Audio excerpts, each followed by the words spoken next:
우리 찬송가 453장입니다. 예수도 알기 원하네. 453장 찬양 드리면서 우리가 수요 기도회를 시작을 하겠습니다. 453장입니다. 예수도 알기 원하네. 크고도 넓은 은혜와 대속해 주신 사랑을 간절히 알기 원하네. 내 평생의 소원, 내 평생의 소원, 대속해 주신 사랑을 간절히 알기 원하네. 성령의 스승 되셔서 진리를 가르치시고 거룩한 뜻을 깨달아 예수를 알게 하소서. 내 평생의 소원, 내 평생의 소원, 대속해 주신 사랑을 간절히 알기 원하네. 성령의 감화 받아서 하나님 말씀 배우니 그 말씀 안절안절히 내 맘에 교훈되도다.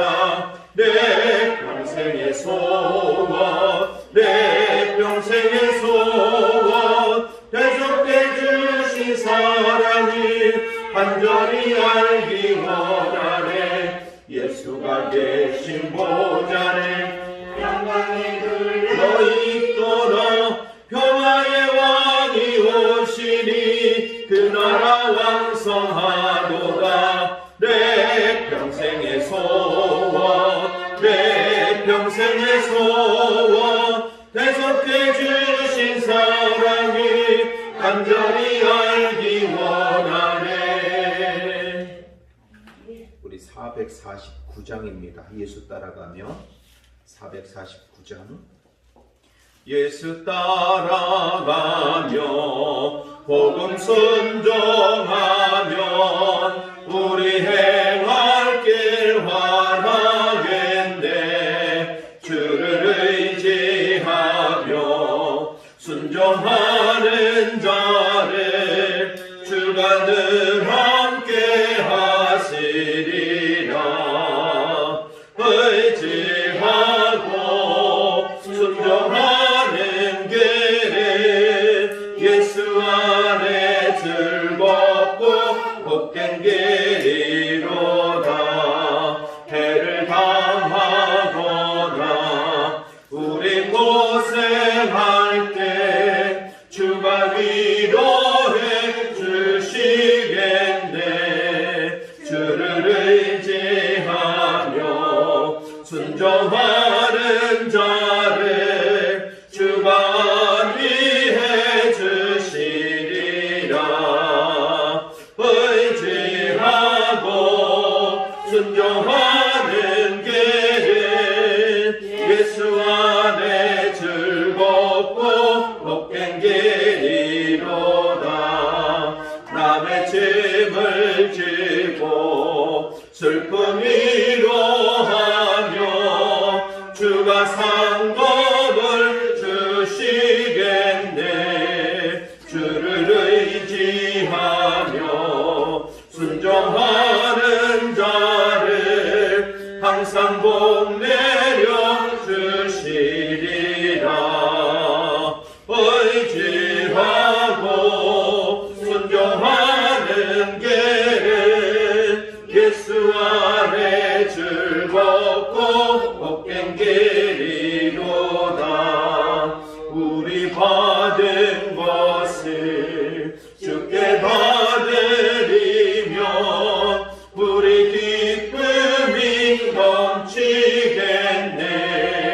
주를 의지하며 순종하는 자를 은혜 풍성케 하시리라. 의지하고 순종하는 길을 예수 안에 즐겁고 복된 길이로다. 주를 힘입어서 말씀 잘 배우고 주를 모시고 살아가세.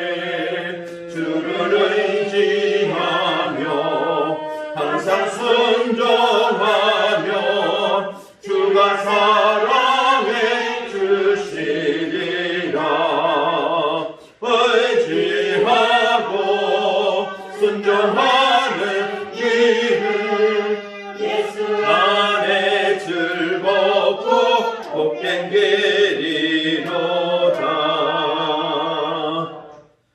우리 기도하십니다.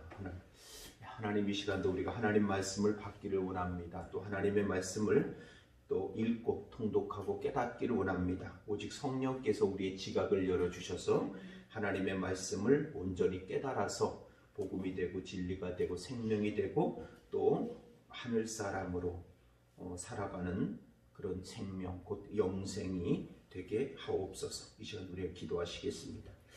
아버지 하나님, 고맙고 감사합니다. 이 시간도 저희들 아버지, 이 시간 하나님의 말씀들을 또 받기를 원합니다.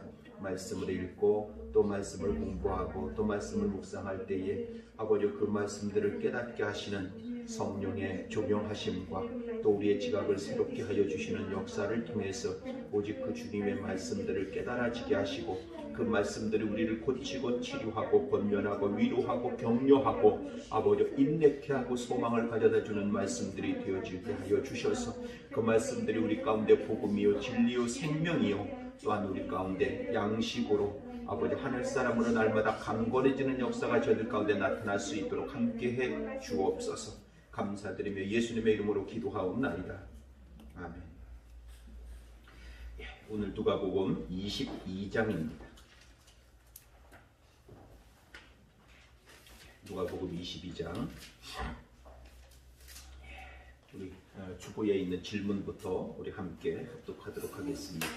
1번, 4장 13절의 내용이 다시 계속되고 있는 구절은 2번, 예수님께서 6월절 만찬 준비를 해두셨음을 보여주는 구절은 3번, 예수님께서 6월절의 참된 의미가 궁극적인 구원의 날에 완성될 것임을 말해주고 있는 구절은 4번, 집권자들은 백성들 위해 군림하면서도 은인이기를 바랍니다. 반면 모든 어떤 모습인지 가르쳐주고 있는 구절은 5번, 예수님이 베드로를 위해 기도하신 내용이 무엇인지 나타나는 구절들은 6번, 감람산에서 기도하시는 예수님의 기도 내용 중에 자신이 가야 할 길을 더욱 명확히 깨닫고 있음을 보여주는 구절은 7번, 공회에서 시험문 받으실 때 예수님을 잡는 자들이 듣고자 했던 말이 무엇인지 말해주고 있는 구절들은 22장 말씀을 우리 통독하시는데 22장은 구절수가 70절이 넘습니다. 우리 22장 말씀을 함께 우리 합독하시겠습니다. 6월절이라 하는 무교절이 다가오매 대제사장들과 서기관들이 예수를 무슨 방도로 죽일까 궁리하니 이는 그들이 백성을 두려워함이더라. 12 중에 하나인 가룟인이라 부르는 유다에게 사탄이 들어가니 이에 유다가 대제사장들과 성전 경비 대장들에게 가서 예수를 넘겨줄 방도를 의논하매 그들이 기뻐하여 돈을 주기로 언약하는지라. 유다가 허락하고 예수를 무리가 없을 때에 넘겨줄 기회를 찾더라. 6월절 양을 잡는 무교절이 이른지라. 예수께서 베드로와 요한을 보내시며 이르시되 가서 우리를 위하여 6월절을 준비하여 우리로 먹게 하라. 여짜오되 어디서 준비하기를 원하시나이까? 이르시되 보라, 너희가 성내로 들어가면 물 한 동이를 가지고 가는 사람을 만나리니 그가 들어가는 집으로 따라 들어가서 그 집 주인에게 이르되 선생님이 내게 하는 말씀이 내가 내 제자들과 함께 6월절을 먹을 객실이 어디 있느냐 하시더라 하라. 그리하면 그가 자리를 마련한 큰 다락방을 보이리니 거기서 준비하라 하시니 그들이 나가 그 하신 말씀대로 만나 6월절을 준비하니라. 때에 이름에 예수께서 사도들과 함께 앉으사 이르시되 내가 고난을 받기 전에 너희와 함께 이 6월절 먹기를 원하고 원하노라. 내가 너희에게 이르노니 이 6월절이 하나님의 나라에서 이루기까지 다시 먹지 아니하리라 하시고 이에 잔을 받으사 감사기도 하시고 이르시되 이것을 갖다가 너희끼리 나누라. 내가 너희에게 이르노니 내가 이제부터 하나님의 나라가 임할 때까지 포도나무에서 난 것을 다시 마시지 아니하리라 하시고 또 떡을 가져 감사기도 하시고 떼어 그들에게 주시며 이르시되 이것은 너희를 위하여 주는 내 몸이라 너희가 이를 행하여 나를 기념하라 하시고 저녁 먹은 후에 잔도 그와 같이 하여 이르시되 이 잔은 내 피로 세우는 새 언약이니 곧 너희를 위하여 붓는 것이라 그러나 보라 나를 파는 자의 손이 나와 함께 상 위에 있도다 인자는 이미 작정된 대로 가거니와 그를 파는 그 사람에게는 화가 있으리로다 하시니 그들이 서로 묻되 우리 중에서 이 일을 행할 자가 누구일까 하더라 또 그들 사이에 그 중 누가 크냐 하는 다툼이 난지라 예수께서 이르시되 이방인의 임금들은 그들을 주관하며 그 집권자들은 의인이라 칭함을 받으나 너희는 그렇지 않을지니 너희 중에 큰 자는 젊은 자와 같고 다스리는 자는 섬기는 자와 같을지니라 앉아서 먹는 자가 크냐 섬기는 자가 크냐 앉아서 먹는 자가 아니냐 그러나 나는 섬기는 자로 너희 중에 있노라 너희는 나의 모든 시험 중에 항상 나와 함께한 자들인즉 내 아버지께서 나라를 내게 맡기신 것 같이 나도 너희에게 맡겨 너희로 내 나라에 있어 내 상에서 먹고 마시며 또는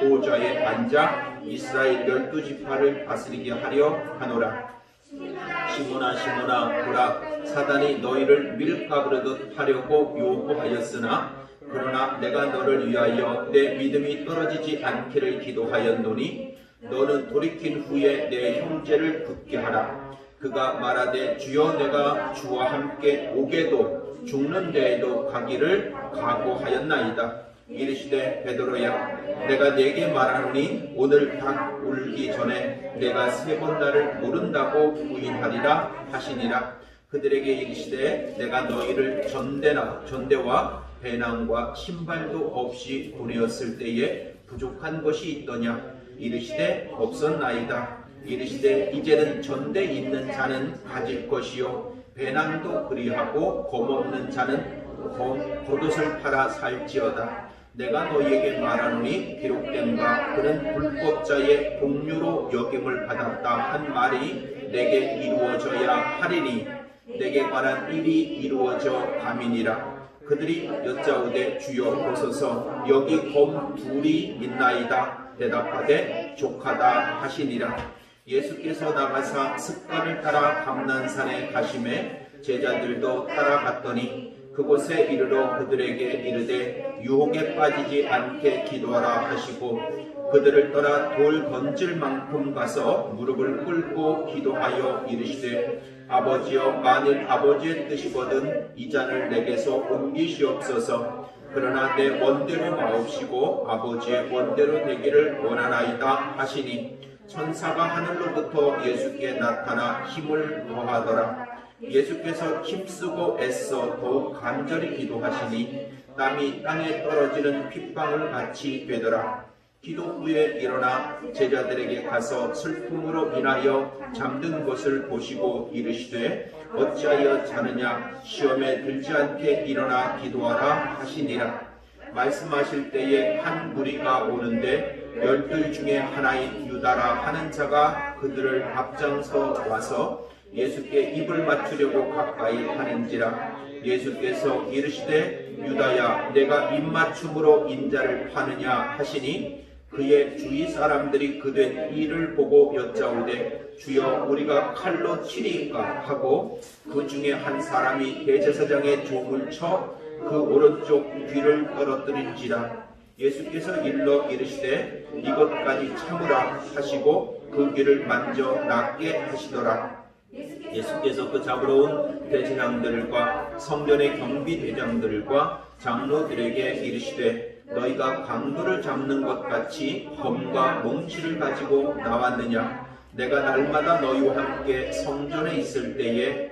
내게 손을 대지 아니하였도다 그러나 이제는 너희 때요 어둠의 권세로다 하시더라 예수를 잡아 끌고 대제사장의 집으로 들어갈새 베드로가 멀찍이 따라가니라 사람들이 뜰 가운데 불을 피우고 함께 앉은지라 베드로도 그 가운데 앉았더니 한 여종이 베드로의 불빛을 향하여 앉은 것을 보고 주목하여 이르되 이 사람도 그와 함께 있었느니라 하니 베드로가 부인하여 이르되 이 여자여 내가 그를 알지 못하노라 하더라. 조금 후에 다른 사람이 보고 이르되 너도 그 노당이라 하거늘 베드로가 이르되 이 사람아 나는 아니로라 하더라. 1시간쯤 있다가 또 한 사람이 장담하여 이르되 이는 갈릴리 사람이 아니니 참으로 그와 함께 있었느니라. 베드로가 이르되 이 사람아 나는 내가 하는 말을 알지 못하노라. 아직 말하고 있을 때에 닭이 곧 울더라. 주께서 돌이켜 베드로를 보시니 베드로가 주의 말씀 곧 오늘 닭 울기 전에 내가 3번 나를 부인하리라 하심이 생각나서 밖에서 나가서 심히 통곡하니라. 지키는 사람들이 예수를 희롱하고 때리며 그의 눈을 가리고 물어 이르되 선지자 노릇하라. 너를 친 자가 누구냐 하고 이 외에도 많은 말로 욕하더라. 날이 샘에 백성의 장로들 곧 대제사장들과 서기관들이 모여서 예수를 그 공회로 끌어들여 이르되 내가 그리스도이거든 우리에게 말하라. 대답하시되 내가 말할지라도 너희가 믿지 아니할 것이요 내가 물어도 너희가 대답하지 아니할 것이니라. 그러나 이제부터는 인자가 하나님의 권능의 우편에 앉아 있으리라 하시니 이르되 그러면 내가 하나님의 아들이냐 대답하시되 너희들이 내가 그라고 말하고 있느니라. 그들이 이르되 어찌 더 증거를 요구하리요 우리가 친히 그 입에서 들었노라 하더라. 아멘. 자, 우리 22장 말씀입니다. 우리 22장의 위치부터 좀 봐야 되겠죠. 22장의 위치는 우리가 19장부터 시작되어진 예수님의 마지막 생애 1주간이 시작이 되었습니다. 그래서 우리가 앞에서 말씀을 21장까지 화요일까지 봤죠. 화요일. 이제 22장에 들어가면 수요일이 있고 목요일이 있고 금요일에 시작까지 있습니다. 그래서 이 22장은 앞에는 이제 수요일, 그 다음에는 목요일, 이제 사건별로 나눠지게 되죠. 수요일의 사건, 목요일의 사건, 그 다음에는 금요일의 사건이 시작되는 것까지 22장 안에 다 있습니다. 자, 우리가 특별히 이거를 좀 나눠보면 22장부터 22장 6절까지가 수요일에 있었던 사건이고요. 그 다음에 이제 7절 말씀부터가 목요일에 있었던 사건입니다. 그리고 이제 47절부터 예수님의 체포당하심이라고 하는 것까지 여기부터는 금요일의 사건입니다. 자, 예수님께서 체포당하심 그러면서 이제 금요일 이렇게 되는데 앞에 겟세마네 기도가 있죠. 그러니까 감람산에서의 기도가 있습니다. 그리고 그 시간이 정확하게 이게 목요일 우리가 말하는 그러니까 목요일 지금 이 목요일, 금요일 이런 개념은 지금 우리가 지금 가지고 있는 거지 그 당시 개념은 아니에요. 그러니까 어떤 사람은 목요일 날 잡히셨다 그러고 어떤 사람은 금요일 날 잡히셨다고 뭐 이렇게 얘기를 하는데 굳이 이것이 소위 8일이라든가 8이라는 숫자라든가 7이라는 숫자라든가 6이라고 하는 숫자라든가 또는 성경에서 쓰여지고 있는 4라고 하는 숫자나 3이라고 하는 숫자 이러한 정확히 말하면 숫자는 아니지만 그런 수로 표현되어진 그 수 속에 있는 어떤 의미의 날들, 의미값, 그 의미들 그런 것들을 우리가 맞춰서 지금 보기 때문에 그런 거지. 자, 그것이 뭐 목요일이 맞냐, 금요일이 맞냐 그것을 우리가 이야기하지는 않습니다. 그것이 그래서 각각 그렇게 주장하는 사람들도 많이 있어요. 그러나 우리가 일반적으로 22장에서는 수요일 또는 목요일, 금요일 일어났었던 사건별로 지금 그렇게 구분되어질 수 있다라는 것을 우리가 기억을 하셔야 되고 금요일 날 일어난 일은 이제 23장까지 연결이 되죠. 23장 전체는 금요일에 있었던 사건들을 중심으로 지금 말씀하고 있는 거니까. 그래서 이걸 우리가 지금 마가복음에서 마가복음에서 제가 설명만 해드리고 말았는데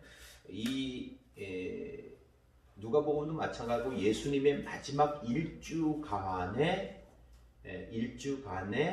그 소위 그 스케줄 뭐라죠? 이 일주간에 있었던 사건들의 그 전개 과정은 뭐와 비유되냐 하면 로마 황제가 왕으로 등극하는 과정하고 똑같습니다. 그래서 우리는 예수님께서 지금 참된 왕으로 소위 등극하시는 왕으로 그렇게 세워져 가시는 그러한 모습의 전개가 예수님께서 죽으시고 부활하시는 과정이라고 하는 거예요. 그래서 우리는 이 과정을 소위 고난이라고 얘기하지 않고 영광이라고 얘기를 합니다. 그래서 요한계시록은 영광의 책 이렇게 얘기를 하죠. 고난의 책이라고 하는 것 속에는 영광의 책이라고 하는 그런 의미로 가지고 있고, 영광의 길, 그리고 또 다른 말로는 승리의 길, 그 일주간의 일은 승리의 길이었다.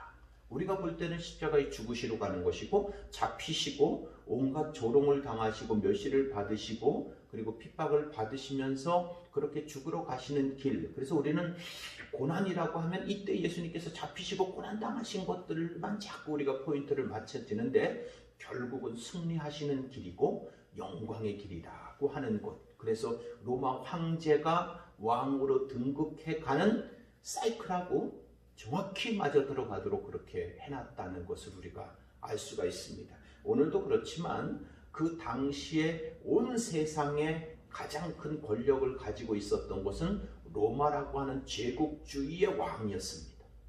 지금 우리가 사는 이 세상에서 가장 힘센 사람 그러면 누구라 그러겠어요? 미국의 대통령이겠죠. 미국의 대통령. 그러나 그 당시에는 로마 황제였단 말이에요. 그런데 로마 황제라고 하는 그 소위 제국주의적 수사 또는 제국주의적 표현, 그것에 대하여 반제국주의적인 묘사를 하고 있다. 다시 말하면 로마 황제가 구원자요 그리스도요 하나님의 아들, 신의 아들인데 그것을 다 반제국적 수사를 써서 예수님이 참된 그리스도요, 참된 구원자요, 참된 하나님의 아들이다 라고 하는 것이 신약 성경 전체 속에 나오는 이야기입니다. 특별히 이 지금 복음, 사복음 속에서는 예수님이 직접 그런 것과 논쟁을 벌이시고 싸우시고 하는 모습이 나오지만, 그게 사도 바울에게로 가면 1차, 2차, 3차 전도 여행이라든가 마지막 옥중 서신이라든가 이런 서신서 속에 보면 소위 이방인들 속에 복음을 전하는, 그리고 그것과 끊임없이 논쟁을 하면서 가는 곳곳마다 예수 그리스도가 로마 황제는 가짜고 참된 그리스도, 참된 신의 아들, 참된 구원자라고 하는 것을 계속해서 이야기를 합니다. 그래서 우리가 표현하기를 반제국주의적 표현, 반제국주의적 수사 이렇게 표현을 써서 소위 그 시대의 로마 황제가 세상을 다스리는 권력자요 제일 큰 그런 힘 있는 자였는데, 그것에 반해서 참된 진짜 왕, 진짜 그리스도, 진짜 구원자, 진짜 하나님의 아들은 예수 그리스도다라고 하는, 그래서 이 세상이라고 하는 이 세상의 가치, 이 세상의 개념, 이 세상에 가지고 있는 사상, 이 세상에 가지고 있는 어떤 그런 구조들을 예수 그리스도로 완전히 바꿔지는, 그래서 이 세상에 나라가 있고 하나님의 나라가 있는 것으로 바꿔나가는 것을 말씀하고 있는 거죠. 자, 22장의 위치는 그렇습니다. 자, 그런 것들을 가지고 우리가 이제 22장 말씀을 보겠습니다. 우리 먼저 문제 풀어보겠습니다. 자, 1번은 수요일 있었던 사건을 중심으로 지금 문제가 나가고 있습니다. 4장 13절의 내용이 다시 계속되고 있는 구절은 그랬어요. 그럼 4장 13절이 뭔지부터 봐야 되겠죠.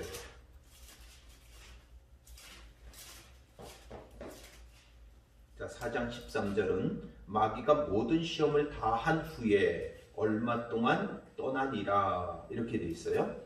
자, 이 말씀이 다시 계속되고 있는 구절은 그랬습니다. 네, 우리 지금 3절에 나오죠? 열둘 중에 하나인 가롯인이라 부르는 유다에게 사탄이 들어가니. 자, 오늘 이 22장에서는요 사탄의 이야기가 두 번 나옵니다. 하나는 가롯 유다에게 들어갔고요, 또 하나는 베드로에게 들어갑니다. 이 내용이 좀 다른데, 그래서 우리가 이제 그것을 봐야 되죠. 오늘 이 땅에 살고 있는 우리들에게 베드로를 통해서, 또는 유다가 지금 그렇게 완전히 사단에 넘어가서 사단의 하수인이 되고 사단의 부역자가 되고 사단의 종이 되어서 사단의 일을 하는 것처럼, 그런데 그렇게 흔들리는 자로 누구를 말하냐면 베드로를 이야기를 해요. 그런데 지금 여기서 3절에서는 바로 가롯인 하나인 12 중에 하나인 가롯인이라 부르는 유다에게 사탄이 들어갔다. 자, 사탄이 들어가서 하는 일이 있겠죠. 그래서 사탄이 들어가서 오늘 말씀을 보면은 사탄이 하는 일이 있습니다. 사탄이 들어가서 하는 일이 뭐냐면, 나중에 48절에 보면 예수께서 입맞추려고 가까이 나온지라 예수께서 이르시되 유다야 내가 입맞춤을 인자를 타느냐 라고 하면서 지금 이야기를 하죠. 쭉. 그래서 결국은 예수님을 팔아넘기는 일들을 유다가 하게 되는 것입니다. 자, 이것을 통해서 나중에 이제 우리가 또 문제를 풀어가면서 베드로에게 들어간 사단이 베드로를 어떻게 하는지도 나와요. 그게 이 땅에 살고 있는 교회들의 현실입니다. 끊임없이 우리를 그렇게 여기 본문에 있는 대로 표현하자면 밀가부르듯 한단 말이죠. 사단이 우리를 밀가부르듯 합니다. 가만히 놔두질 않아요. 끊임없이 우리를 밀가부르듯 그렇게 하고 있기 때문에 그것에서 이겨내야 되죠. 자, 그 말씀도 오늘 본문 속에 있어요. 그래서 오늘 이제 3절에 있었던 그 말씀이 우리가 31절에도 보면 또 이제 베드로에게 또 그 말씀들이 나옵니다.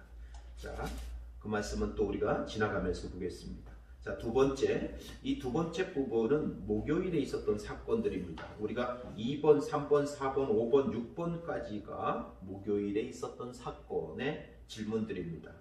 예수님께서 6월절 만찬 준비를 해 두셨음을 보여주는 구절은 그랬습니다. 6월절 만찬 준비를 해 두셨음을 말하는 구절.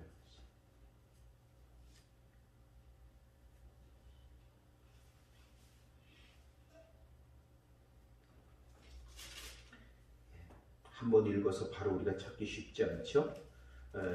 우리가 7절부터 목요일날 일어난 사건이라고 했으니까 6월절 준비를 하는 과정 속에 나옵니다. 우리가 12절에 보면 11절 그 집 주인에게 이르되 선생님이 내게 하는 말씀이 내가 내 제자들과 함께 6월절을 먹을 객실이 어디 있느냐 하시더라 하라. 그리하면 그가 자리를 마련한 큰 다락방을 보이리니 거기서 준비하라 하시니. 미리 준비되어 준비하고 계셨음을 우리가 알 수 있죠. 여기서 우리가 먼저 보고 가야 될 내용이 있는데 6월절이라고 하는 거예요. 6월절. 자, 6월절이라고 하는 무교절이, 즉 절기가 두 개가 나오는 거죠. 6월절, 무교절 이렇게 해요. 6월절, 무교절 항상 붙어 다니죠. 이거는 뗄 수 없는 거예요. 6월절이라고 하는 얘기는 곧 무교절이라는 거예요. 무교절은 뭐예요? 무교병을 먹는다는 뜻입니다. 쓴 나물과 무교병을 먹는다는 뜻이니까 6월절은 반드시 그 일이 시작이 되는 거죠. 6월절은 뭐예요? 우리가 6월절을 이해하려면 어디로 가야 되죠? 출애굽 사건 때로 가야 되죠. 마지막 소위 장자의 재앙이 있을 때에 그 장자의 재앙을 이스라엘 백성들 속에서는 그 재앙이 뛰어넘죠. 패스오브 되죠. 그것을 6월 됐다 그러죠. 6월 넘어갔다는 말이에요. 그래서 이스라엘 백성들의 가정은 넘어갔다. 다시 말하면 문설주에 어린 양의 피를 바른 곳은 넘어갔다. 예수님은 그래서 예수님의 생애를 그냥 6월절 5개로 정리를 하면 예수님의 생애가 다 정리가 돼요. 12살 때 6월절부터 시작해가지고서 나중에 돌아가실 때 6월절까지 말이에요. 이 6월절까지. 오늘 지금 22장에 나오는 이 6월절까지예요. 이렇게 유월절로 정리를 다 하면 돼요. 왜냐하면 어린 양으로, 유월절 어린 양으로 오셔서 유월절 어린 양으로 피를 흘리고 돌아가신 바로 그 예수님이기 때문에 예수님은 유월절 어린 양으로 설명되는 거예요. 인생 모든 전체가 다. 그래서 지금 여기서 유월절이라 하는 무교절, 그러니까 유월절이라고 하는 걸로 지금 시작되고 있고, 또 유월절의 어린 양의 의미하는 바가 뭔지 우리 7절 말씀부터 이야기를 해주면서 우리가 잘 알고 있는 뭐가 나와요? 성찬에 대한 이야기가 지금 나오고 있다는 것을 우리가 알 수가 있습니다. 그래서 우리는 그것 때문에 성찬식을 하잖아요. 자, 그렇게 그게 바로 유월절 어린 양으로서 죽었던 그런 출애굽할 때의 어린 양의 모습이 바로 예수님에게서 그대로 지금 보여지고 있는 걸 말씀하는 거죠. 자, 그것을 기억을 해야 되고요. 세 번째, 예수님께서 유월절의 참된 의미가 궁극적인 구원의 날에 완성될 것임을 말해주고 있는 구절은 그랬습니다. 유월절의 참된 의미가 궁극적인 구원의 날에 완성될 것임을 말해주고 있는 구절은, 자, 구절은 그랬는데 이게 구절은이 아니고 구절들은 이래야 맞는데, 왜냐하면 두 구절이거든요. 두 구절이기 때문에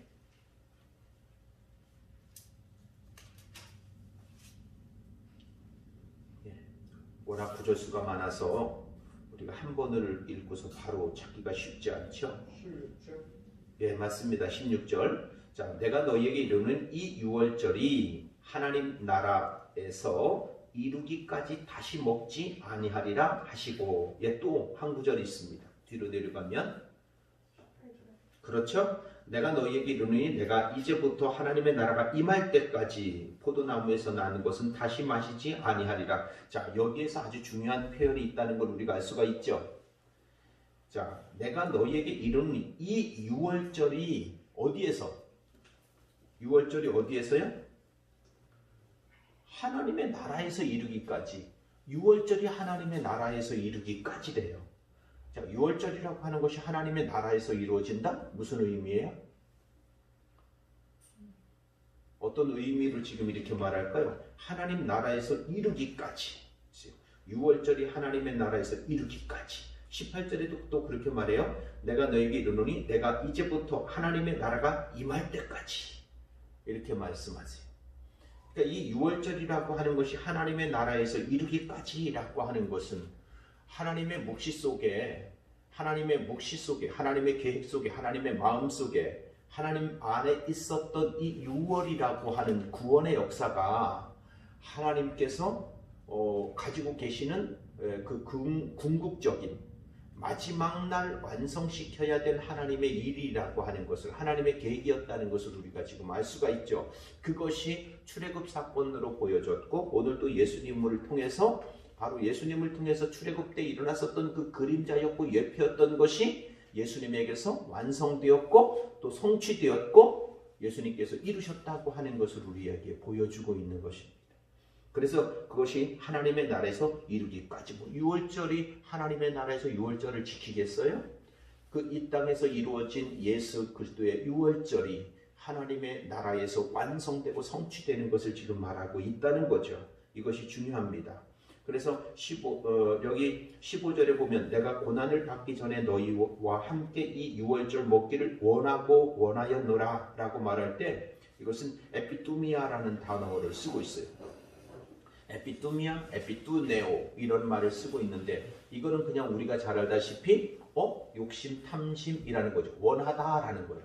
그렇게 간절히 원하는 것을 말하고 있는 것입니다. 그게 15절에 그 원하다라고 쓰여진 말씀이에요. 반면에 조금 있다가 우리가 이제 보겠지만 42절에 또 원하다, 내가 그러나 내 원대로 마옵시고 아버지의 원대로 되기를 원하나이다. 3번씩이나 나오는 이 원하다 하고 여기 15절에 나오는 원하고 원하노라는 단어하고 전혀 달라요.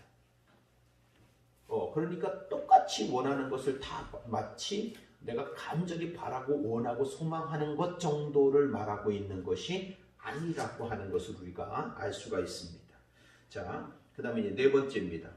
집권자들은 백성들 위에 군림하면서도 은인이기를 바랍니다. 반면 어떤 모습인지 가르쳐주고 있는 구절은 그랬어요. 집권자들은 백성들 위에 군림하면서도 은인이기를 바랍니다. 반면 어떤 모습인지 가르쳐주고 있는 구절이죠. 그러니까 예수님은 어떤 모습이냐는 거죠.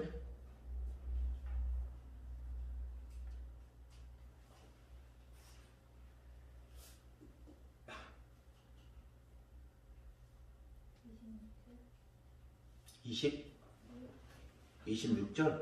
예, 뭐 그게 24절부터 30절까지 지금 다 그런 개념이 나오고 있는데 정확히 한 절만 이렇게 찾으라 그러니까 지금 어려울 것 같아요. 자, 26절 너희는 그렇지 않을지니 너희 중에 큰 자는 젊은 자와 같고 다스리는 자는 섬기는 자와 같을지니라. 앉아서 먹는 자가 크냐 섬기는 자가 크냐 앉아서 먹는 자가 아니냐. 그러나 여기서부터 나오죠. 27절입니다. 답은 나는 섬기는 자로 너희 중에 있노라. 이렇게 얘기를 해요. 자, 나는 섬기는 자로 너희 중에 있노라. 자, 우리가 성경을 쭉 읽어 내려가면서 특별히 사복음서는 똑같은 사건들이 적어도 사복음서 전체에 나오든가 아니면 공관복음서에서만 나오든가 막 이렇게 중첩되어서 나오는 그런 내용들이 많은데 그런 것들을 다 비교해서 보기는 쉽지 않습니다. 성경을 쭉 읽어 내려가면서. 그런데 이것을 좀 더 정확하게 알려면 그러면 다른 곳에서는 어떻게 해놨지? 이 똑같은 사건, 똑같은 이야기가 다른 성경 속에서는 어떻게 표현되었지라고 하는 것을 봐야 그것이 어떤 뜻인지를 우리가 정확하게 알아요. 그래서 우리가 한 군데만 한번 보고 가겠습니다.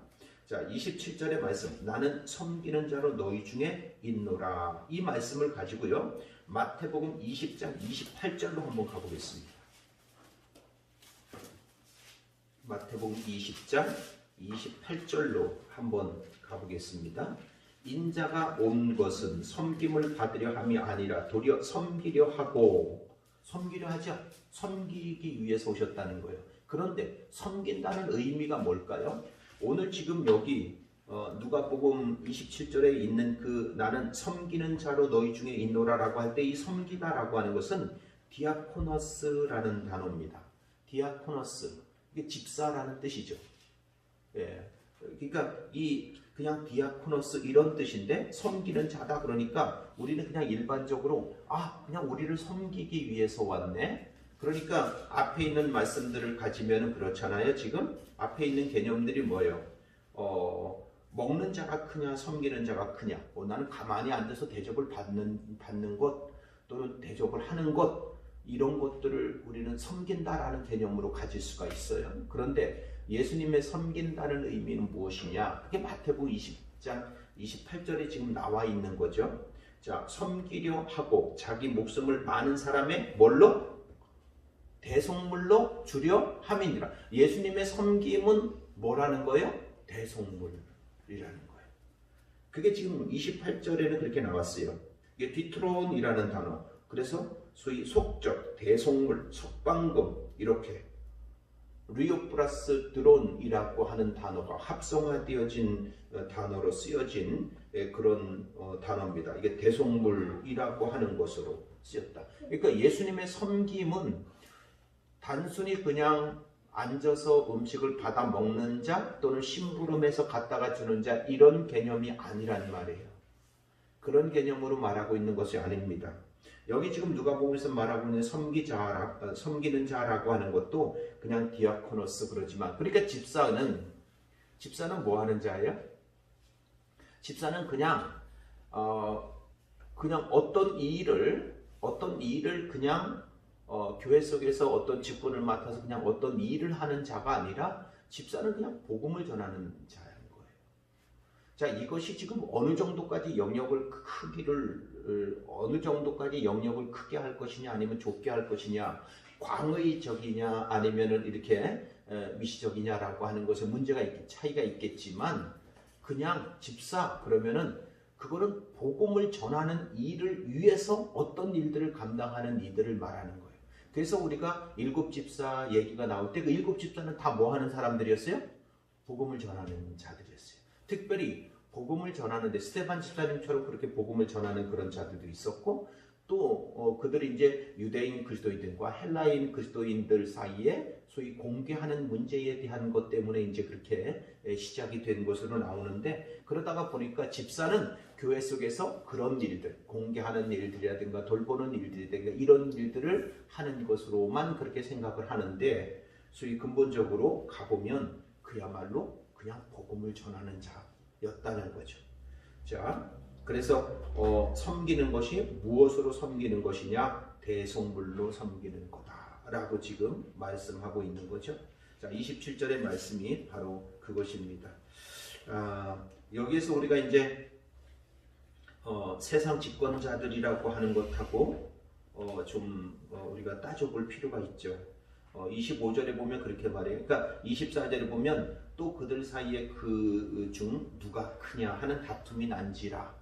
자, 이 이야기는 제자들 사이에서 지금 누가 크냐라고 하는 이 문제가 나왔어요. 그러니까 제자들이 예수님을 따라서 지금 예루살렘에 입성을 했고 예루살렘 입성해서 이제 예수님께서 잡히시고 죽을 때까지 불과 며칠이 남지 않았는데 바로 다음 날이면 이제 잡히시는데 그때까지도 제자들은 뭐를 생각한 거예요? 예, 소위 말하면 지상 나라를 건설할 거라고 알고 있었다는 거죠. 그래서 지상 나라가 완성이 되면 그래서 예수님이 만드실 새로운 이스라엘이 되면 거기에서 누가 크냐? 소위 누가 장관직을 하고 누가 총리직을 하고 하는 것 가지고서 지금도 그것 가지고 따지고 있었다는 이야기예요. 제자들 속에서 여전히 그들이 이해하고 있는 것은 하나님의 나라가 아니라 세상 나라를 가지고 있었다는 뜻이에요. 그래서 그 밑에 나오는 이방의 임금들과 제자들하고 다르지 않아요. 자, 그 패러다임을 예수님께서 바꿔주십니다. 뭐라고 바꿔줘요? 25절에 이방의 임금들은 그들을 주관하며 그 집권자들은 은인이라 칭함을 받으나 그랬어요. 받으나 그러나 라는 거 아니에요? 지금까지 그랬었다는 거예요. 근데 너희들 지금 똑같지 않느냐는 거예요. 너희들도 예수님의 제자라고 지금 예루살렘 입성까지 같이 한 그들도 세상 주관자들이나 똑같은 개념을 가지고 있지 않느냐 하는 것입니다. 그래서 26절에 너희는 그렇지 않을지니 했어요. 너희는 그러면 안 된다는 거예요. 예수님의 제자, 예수님께서 지금 하시려고 하는 일들은 이방의 임금들 같지 않다는 거예요, 지금. 그러니까 너희들도 그렇게 하면 안 된다는 거죠. 그래서 너희는 그렇지 않을지니 너희 중에 큰 자는 젊은 자와 같고 다스리는 자는 섬기는 자와 같을지니라고 그 패러다임을 확 바꿔주시는 거예요. 바꿔야 돼. 그거 바뀌어지지 않으면 안 돼. 그래서 세상적이었었던 그 제자들이 소위 예수님의 제자로 또 하나님의 나라의 종들로 바뀌어지려면 이 개념이 바뀌어져야 된다는 거예요. 이게 27절에 앉아서 먹는 자가 크냐 섬기는 자가 크냐 앉아서 먹는 자가 아니냐 그러나 나는 섬기는 자로 너희 중에 있노라. 뭘로요? 대속물로 섬기려 오셨다. 대속물이 뭐겠어요? 유월절이라 그랬잖아요. 지금요. 유월절 대속물이니까 어린 양을 말하는 거죠. 유월절에 소위 제물이 되어서 죽은 어린 양. 그래서 대속물로 왔다 그러는 거예요. 예수님의 섬김은 대속물로 지금 오신 거예요. 그리고 나서 이제 28절 말씀을 보면 이래요. 너희는 나의 모든 시험 중에 항상 나와 함께한 자들인즉 너희는 나의 모든 시험 중에 항상 나와 함께한 자들인즉 무슨 말이에요? 우리가 이제 이것을 쉽게 이해하려면 사도 바울이 늘 말하는 거. 우리 교회 이름이죠. 유니온 크라이스트. 어느 속에 예수님의 제자들은 누구 안에 있었어요? 예수님 안에 있었어요. 교회들은 예수님 안에 있었거든요. 그래서 그들이 예수님이 받았던 시험 받은 거 아니잖아요. 그런데 지금 예수님께서는 제자들을 자기 품 안에 품고서 말씀하시는 거예요. 내가 시험 받을 때 너희도 내가 안에 있었다. 내가 시험을 이겼잖아. 그럼 너희도 이긴 거야. 그 은혜, 그 능력, 그것을 지금 제자들에게 그대로 지금 전가시켜 주는 것을 말하는 거죠. 그러면서 29절에 내 아버지께서 나라를 내게 맡기신 것 같이 이제 뭐가 나와요? 나라가 나오는 것입니다. 앞에서 뭐가 나왔어요? 이방인의 나라가 나왔거든요. 그리고 제자들이 바라던 세상, 나라도 어떤 나라였어요? 이 세상의 나라였거든요. 이 땅의 나라였거든요. 그런데 지금 뭐를 예수님이 말하냐 하면, 이제 아버지께서 나라를 내게 맡기신 것 같이 나도 너희에게 맡겨 너희로 내 나라에 있어 내 상에서 먹고 마시며 또는 보좌에 앉아 이스라엘 12지파를 다스리게 하려 하노라. 어떻게 그렇게 돼요? 모든 시험을 다 이겼으니까. 그 시험은 어디서 왔어요? 이 세상에서요. 이 땅에 있는 동안 그 자체가 다 시험이에요. 그 시험을 통과하고 났으니, 그 시험을 이기고 났으니, 그리고 났으니 30절 같은 일들이 벌어질 거라는 거죠. 하나님의 나라. 자, 그거를 지금 앞에서 27절이 바로 그 말씀을 하고 있는 거예요. 그래서 나는 섬기는 자로 너희 중에 있노라. 그게 섬긴다는 뜻이에요. 그래서 대속물로 그렇게 섬기셔서 거기서 살아난 자. 이스라엘 백성들이 어떻게 됐어요? 이스라엘 백성들이 그 어린 양의 피를 문설주에 바름으로 그들이 살아났죠. 그들이 살아나서 출애굽했어요. 출애굽해가지고 그들이 하나님의 나라, 하나님을 예배하는 하나님의 나라가 이루어지는 것처럼 28절, 29절, 30절은 바로 그거를 말하는 거예요. 6월절에서 살아난 하나님의 백성들, 6월절에서부터 살아난 구원받은 대속물을 주고 값을 주고 속량을 해서 살아난 이들의 삶을, 그 교회들을 지금 28, 29, 30절로 지금 말씀하고 있는 거예요. 자, 다섯 번째입니다. 예수님이 베드로를 위해 기도하신 내용이 무엇인지 나타나는 구절들은 그랬습니다. 32절이요. 그렇죠. 예수님이 베드로를 위해서 기도하신 내용이 무엇인지 나타나는 구절들은, 자, 31절, 32절이죠. 예, 그 두 구절이에요. 자, 시몬아 시몬아 보라, 사단이 너희를 밀가부르듯 하려고 요구하였으나 그러나 내가 너를 위하여 내 믿음이 떨어지지 않기를 기도하노니 너는 돌이킨 후에 내 형제를 굳게 하라. 자, 여기서 우리가 또 이제 좀 보고 넘어가야 될 내용들이 있죠. 그것이 뭐냐 하면, 먼저 우리는 31절, 32절 내용을 보면 또 베드로가 사단이 들었었던 사단에게 뭐랄까요? 사단의 유혹 가운데 넘어졌었던 사건, 그러면 소위 가이사라 빌립보의 제자들을 데리고 가서 예수님께서 세상 사람들이 나를 누구라 하느냐, 너희는 나를 누구라 하느냐 라고 하고 베드로가 거기에 대해서 주는 그리스도시요 살아계신 하나님의 아들이시니다 라는 신앙 고백을 하고 바로 난 다음에 예수님께서 죽으시고 잡히시고 죽이실 것을 말씀하시자 그럴 수 없습니다 라고 베드로가 이야기를 하죠. 그때 예수님이 뭐라고 그래요? 너는 지금 사단아 물러가라. 너는 지금 하나님의 일을 아니라 사람의 일을 자꾸 생각하는구나 라고 말씀하실 때 사단아 물러가라 하신 일이에요. 그런데 누가복음에서는 그런 일이 없죠. 특별히 그 사건이 누가복음에 있을까요? 있습니다. 어디에 있을까요? 9장 18절에 있습니다. 자, 누가복음 9장 18절로 가봐야 되겠죠. 앞에서 우리는 그 말씀을 봤는데 누가복음 18장에 가면 예수께서 따로 기도하실 때에 제자들이 주와 함께 있더니 물어 이르되 우리가 나를 누구라 하느냐라고 했고, 20절에 예수께서 이르시되 너희는 나를 누구라 하느냐라고 했죠. 베드로가 대답하여 이르시되 하나님은 그리스도시니이다 라고까지만 나와요. 그 뒤에 없죠. 뭐가 없어요 지금요? 자, 그 뒤에 마태복음하고는 다르게 다른 공간복음들하고는 다르게 어떤 사건이 있어요? 베드로의 신앙 고백 뒤에 소위 사단아 물러가라 하는 내용이 없어요. 여기는 누가복음에는 그것이 지금 붙어서 나오지 않아요. 그죠? 자, 그리고 나서 지금 여기서 지금 말씀하고 있는데, 이 베드로를 위해서 지금 시몬아 시몬아 보라, 사단이 너를 밀가부르듯 하려고 요구하였으나 그러나 내가 너를 위하여 내 믿음이 떨어지지 않기를 기도하노니. 예수님께서 지금 베드로를 위해서 기도한다는 내용이요. 너는 돌이킨 후에 내 형제를 굳게 하라 라고 말씀을 하신 다음에 그 다음에 붙어 나오는 사건이 뭐죠? 내용이 뭐죠? 베드로, 너 닭이 3번 울기 전에 나를 3번 부인할 거야. 새벽에 닭이 울기 전에 나를 3번 부인할 거야 라는 내용이 뒤에 붙어 나와요. 자, 그렇게 부인하는 거, 예수님을 부인하게 되어지는 일이 뭐라는 거예요? 사단이 밀가루도 타는 일이 벌어질 거라고 하는 거예요. 그게.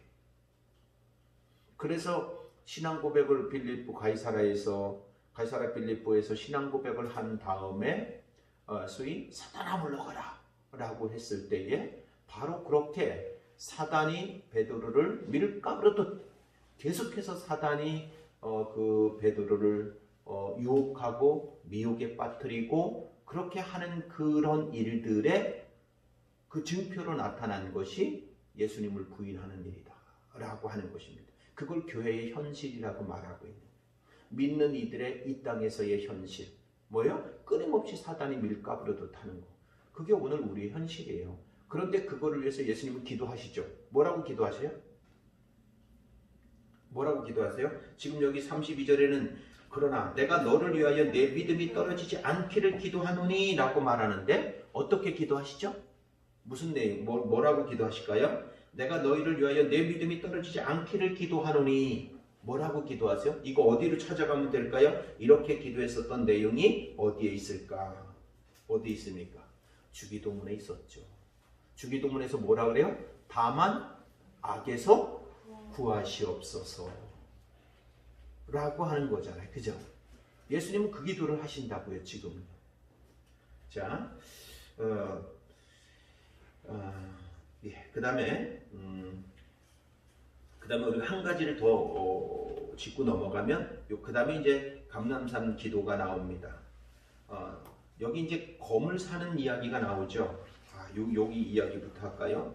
여기 34절에 보면은 오늘 닭 울기 전에 내가 3번 나를 모른다고 부인하리라 라고 하는 이 말이 소위 제 것이 아니라고 부인 또는 부정하다라고 하는 그런 단어예요. 그래서 내가 닭 울기 전에 내가 3번 나를 모른다고 부인할 거야 라고 했었던 이 말씀이 어디에서 이루어져요? 54절로 건너뛰면 베드로의 부인 이야기가 나오죠.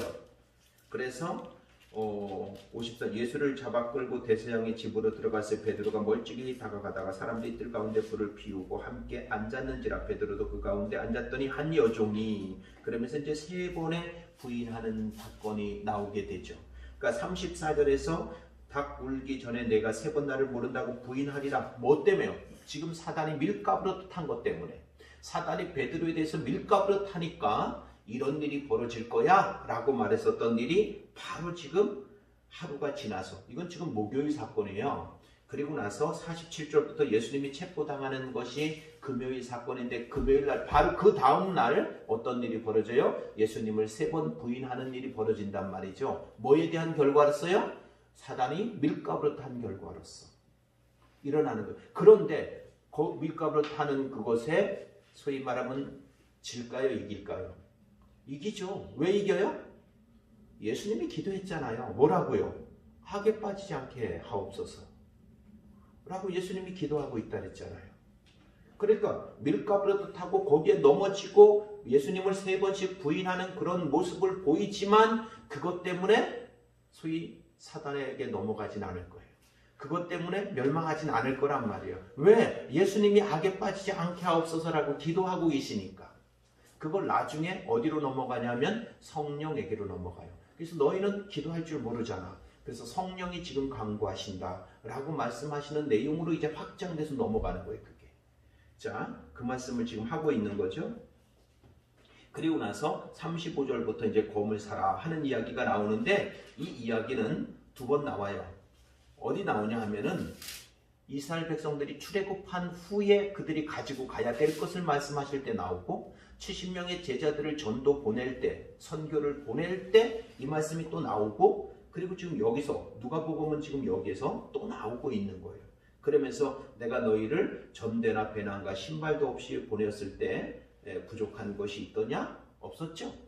70명의 제자들을 보냈을 때도 그런 일이 있었어요? 없었죠. 이스라엘 백성들이 이것만 가지고 나왔을 때 40년의 광야길을 걸을 때 부족함이 있었어요? 없었죠. 헤어지지도 않았어요. 신발도 없고. 자, 지금 그 말씀을 지금 하면서 말씀하시는 거예요.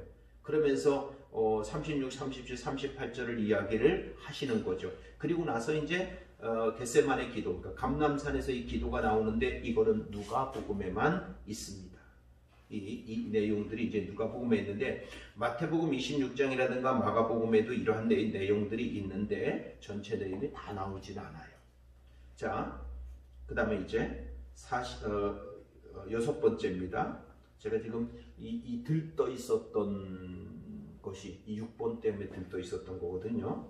감람산에서 기도하시는 예수님의 기도 내용 중에 자신이 가야 할 길을 더욱 명확히 깨닫고 있음을 보여주는 구절은 그랬습니다.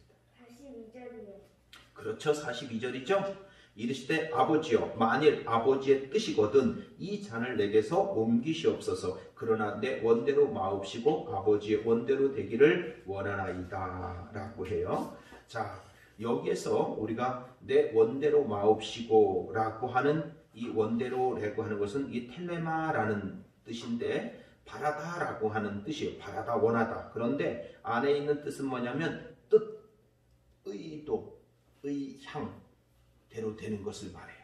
그러니까 뜻대로 되는 거, 의도, 의향대로 되어지는 거. 그러나 내 뜻, 의도, 의향대로 마시고 아버지의 소원대로, 여기서 아버지의 원대로라고 하는 그 단어는 없어요. 그러니까 여기서 쓰여진 단어는 이소스라고 하는 단어인데 아버지 당신의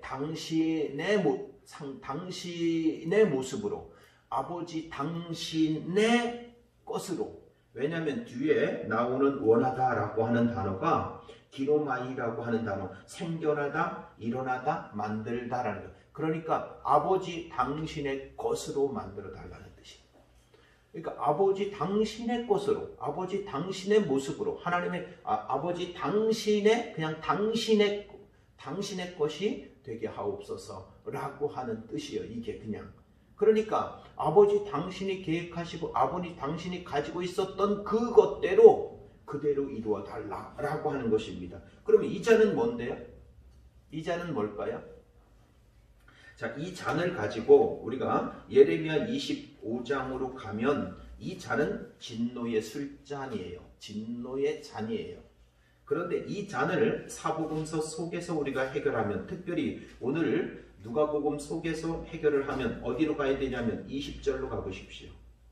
저녁 먹은 후에 잔도 그와 같이 하여 이르시되 이 잔은 뭐예요? 이 잔은 뭐라 그러죠?